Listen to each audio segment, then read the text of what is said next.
किंवा तुम्हाला hands on project creation आवडेल. मला तसं हँड्स ऑन प्रोजेक्ट क्रिएशन आवडेल. मी तुम्हाला वेगवेगळे आयडियाज आणि एक मोस्ट इम्पॉर्टंट माझे हे प्लेलिस्टमध्ये एक खूप युनिक प्लेलिस्ट पण आहे, ज्याच्यात मी 18 किंवा 20-21 something unique blockchain projects ideas दिलेले आहे आणि त्याच आयडियाच्या रिलेशनवर मी आता हँड्स ऑन पण बनवणार आहे. खूप खूप लवकरच एक खूप चांगली हिंदीमध्ये नाही इंग्लिशमध्ये एक आपली प्लेलिस्ट येणार आहे हँड्स ऑनच. एक खूप मजेत आहे, प्रायव्हेट ब्लॉकचेनमध्ये असणार आहे.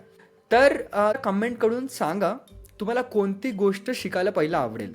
हँड्स ऑन प्रोजेक्ट्स जसे तुमचे मिनी प्रोजेक्ट झाले, तुमच्या फायनल इयर्ससाठी प्रोजेक्ट झाले, किंवा तुम्हाला कोणतं स्टार्टअप करायचं असेल त्याच्यासाठी आयडिया हवा असेल, तुम्हाला हेल्प हवं असेल डेव्हलपमेंटसाठी, किंवा तुम्हाला आर्किटेक्चर बनायचं असेल, सिस्टम आर्किटेक्चर समजायचं असेल, बॅकएंड समजायचं, इथेरियम शिकायचं आहे, लेअर 1 लेअर 2 म्हणजे काय असते हे समजायचं आहे. ह्या सगळ्या गोष्टी आपल्याला काय तुम्ही फक्त मला सांगा तुम्हाला सुरुवात कुठून करायची आहे. तसं मी तर सुरुवात करणार होतो ब्लॉकचेन टेक्नॉलॉजीपासून, पण तुमचं सजेशन घेणं पण हे खूप गरजेचं आहे. करेक्ट.